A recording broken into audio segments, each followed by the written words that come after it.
Tu es une bouée de sauvetage. Et nous venons à toi ce soir, encore une fois, pour solliciter ton aide, pour tendre nos mains vers ton secours. Seigneur, nous ne pouvons pas le faire par nous-mêmes. C'est pourquoi nous venons à toi ce soir pour la direction. Seigneur, nous te demandons que nos vies te plaisent à partir de maintenant. Et tu seras notre ligne d'assistance dès maintenant. Et pour toute l'éternité, au nom de Jésus, nous avons prié. Que quelqu'un dise un amen bien fort. S'il vous plaît, vous pouvez vous asseoir.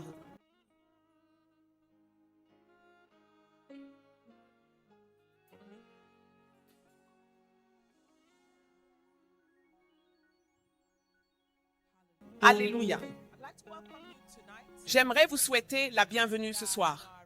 Nous sommes dans notre semaine de réveil pour ce mois. C'est notre moment pour un changement surnaturel. Ce soir, nous sommes ici pour la session sur les relations, les célibataires et les familles. Et je vais prendre la première session très rapidement. Et ensuite, le pasteur principal viendra ce soir. J'aimerais m'adresser à nos célibataires. Et nous allons aborder un sujet intitulé « Trouver et être trouvé ». Trouver et être trouvé. Combien de célibataires veulent être trouvés et combien veulent trouver? Je suis sûre que vous savez qui cherche et vous savez qui est trouvé. Loué soit le Seigneur. Très rapidement, nous allons ouvrir nos Bibles à Genèse chapitre 24. Et aujourd'hui, nous allons voir la première partie, car nous croyons que Dieu nous permettra de continuer avec la deuxième partie. Donc aujourd'hui, nous parlons de trouver et d'être trouvé. Ce que j'ai essayé de faire, c'est de le diviser en, comment puis-je l'appeler? Les responsabilités de l'homme et les responsabilités de la jeune femme qui souhaite être trouvée. Nous irons aussi loin que possible et nous croyons que le Seigneur va toucher quelqu'un ce soir. Père, une fois de plus ce soir, je brise toute emprise et toute emprise négative sur la vie et l'esprit de quiconque ici au nom de Jésus. Père, tout état d'esprit négatif et toute mentalité erronée. Je demande, ô Dieu, que ta parole les renverse et les submerge au nom de Jésus. Père, nous recevons ton aide et ta direction au nom de Jésus. Gloire à Dieu. Lisons le chapitre 24 de la Genèse.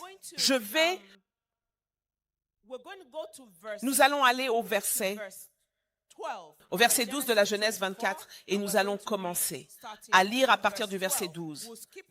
Nous allons sauter beaucoup de versets et nous verrons comment Dieu nous donne une continuité dans l'histoire.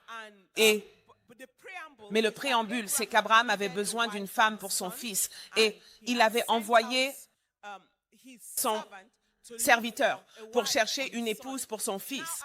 Maintenant, j'aimerais que nous, les jeunes hommes ici ce soir, nous nous voyions comme le serviteur d'Abraham, comme la personne qui allait épouser la femme. Parce que, d'après ce que nous voyons dans les Écritures, les démarches qu'il a entreprises sont tout à fait appropriées et pertinentes pour tout jeune homme qui fait confiance à Dieu pour trouver celle qu'il doit épouser. Alors, lisons à partir du verset 12. Et il prit les chameaux de son maître, et il partit en voyage dans la direction que son maître lui avait indiquée. Et à partir du verset 12, il arriva là, descendit de son chameau et fit reposer ses chameaux. Puis, il fit cette prière. Il dit, « Ô Seigneur, Dieu de mon père Abraham, je t'en prie, accorde-moi du succès aujourd'hui et montre ta bonté envers mon maître. » Verset 13. « Voici, je me tiens près du puits d'eau, et les filles des gens de la ville sortent pour puiser de l'eau. » 14. « Et il arrivera que la jeune fille à qui je dirai, abaisse ta cruche, je te prie, afin que je boive, et qui répondra, bois, et je donnerai aussi à boire à tes chameaux, que ce soit elle que tu as destinée à ton serviteur Isaac. C'est ainsi que je saurai que tu as montré ta bonté envers ton serviteur. » verset 15. Et il arriva, avant qu'il eût fini de parler, voici, Rebecca sortit, née de Bethuel, fils de Milca, femme de Nachor, frère d'Abraham, avec sa cruche sur l'épaule. La jeune fille était très belle à voir, vierge, et aucun homme ne l'avait connue. Elle descendit à la source, remplit sa cruche et remonta. Le serviteur courut à sa rencontre et dit, « Laisse-moi, je te prie, boire un peu d'eau. » Bois un peu d'eau de ta cruche. Et elle dit, bois mon Seigneur. Elle s'empressa de descendre sa cruche sur sa main et lui donna à boire. Et le verset 19. Quand elle eut fini de lui donner à boire, elle dit, je puiserai aussi de l'eau pour tes chameaux jusqu'à ce qu'ils aient fini de boire. Elle se hâta de vider sa cruche dans l'abreuvoir, courut de nouveau au puits pour puiser de l'eau et puisa pour tous ses chameaux. Passons maintenant à la suite. D'accord, Léa, nous nous arrêterons au verset 33 pour que ce ne soit pas trop long. Continuons, verset 21. Et l'homme, la regardant avec étonnement, garda le silence pour savoir si l'Éternel avait fait réussir son voyage ou non. Lorsque les chameaux eurent fini de boire, l'homme prit un anneau d'or pesant un demi-cycle et 2 bracelets pour ses mains, pesant 10 cycles d'or, et dit, « De qui es-tu la fille? Je t'en prie, dis-le-moi.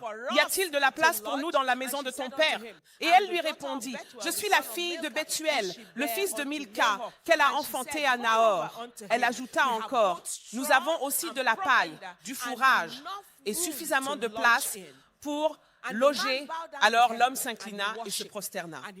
Et il adora le Seigneur et il dit, « Béni soit le Seigneur, Dieu de mon maître Abraham, qui n'a pas privé mon maître de sa miséricorde et de sa vérité.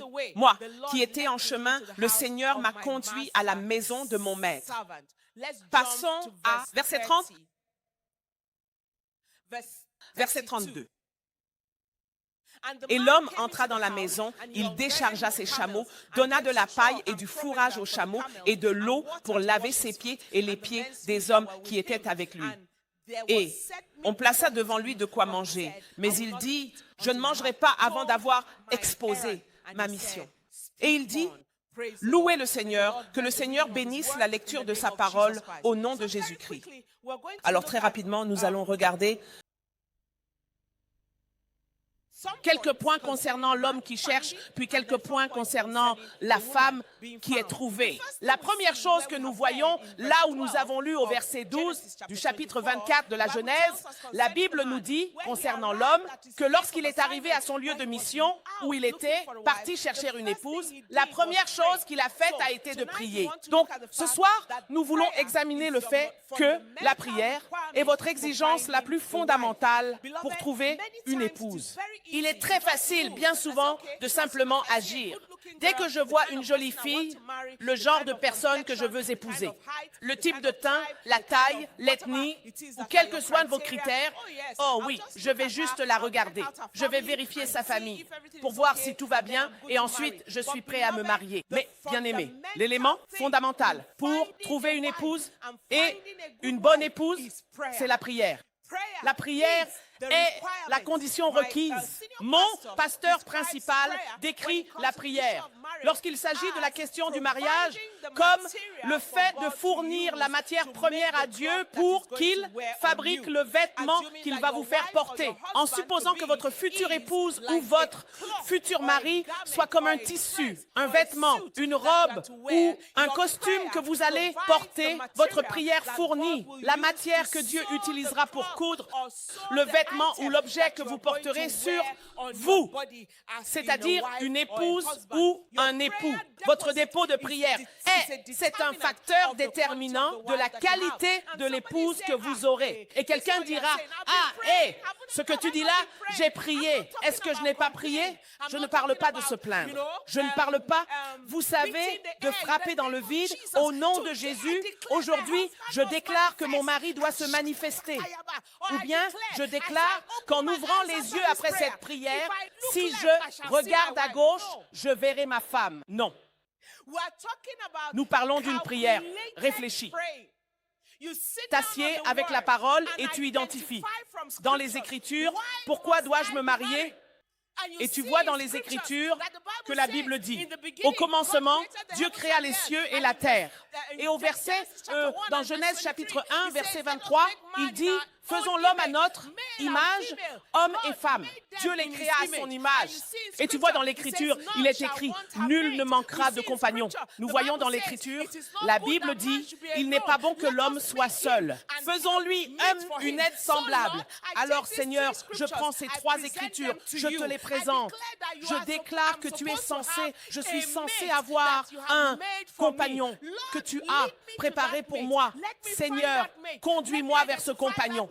Permets-moi d'identifier cette personne parmi cette foule de tant de filles, parmi cette foule de tant de gens qui est celle qui doit m'aider à accomplir pleinement ma destinée. Seigneur, tu as dit, il n'est pas bon que je sois seul. Tu as préparé une aide qui me correspond. Seigneur, l'aide qui m'est destinée, celle qui conviendra à ma vie, comme une main dans un gant, amène cette personne sur mon chemin. Et en tant que femme, tu pries aussi dans cette même direction, Seigneur, que les mauvaises personnes ne croisent pas ma route. Et Seigneur, que toute personne qui viendra, permets-moi de savoir qui elle est. À ce stade, tu pourrais vouloir dire, Seigneur, en plus de ce que disent les Écritures, je veux quelqu'un qui m'aidera dans la vie et dans le ministère. Tu vois, ce genre de choses. Un jeune homme, un jeune garçon m'a demandé l'autre jour, que pries-tu quand tu demandes une épouse? Est-ce que tu demandes pour son teint, sa taille et tout ça? J'ai dit, oh, rien ne t'empêche de demander cela. Écoute-moi, rien ne t'empêche de demander toutes ces choses.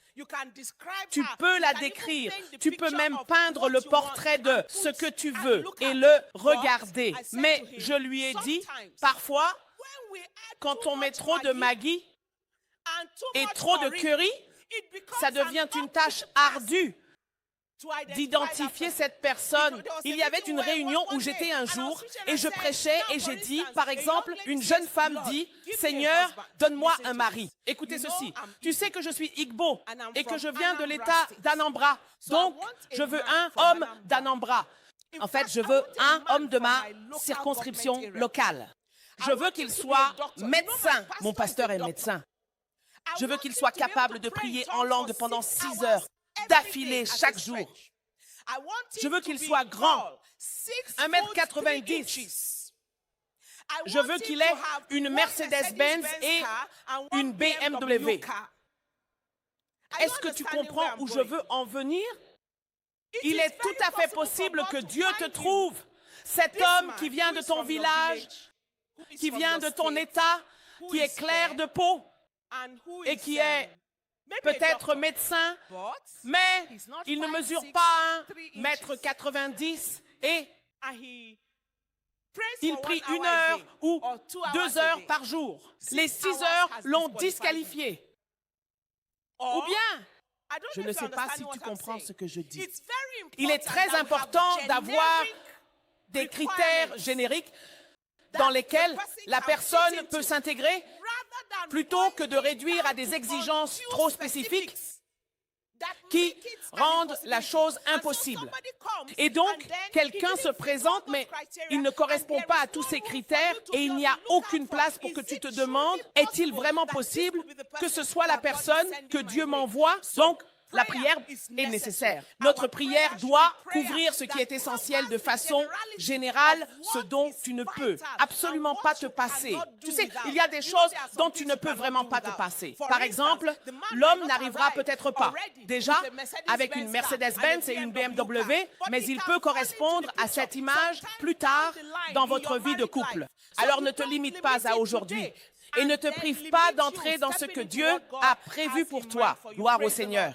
Deuxièmement,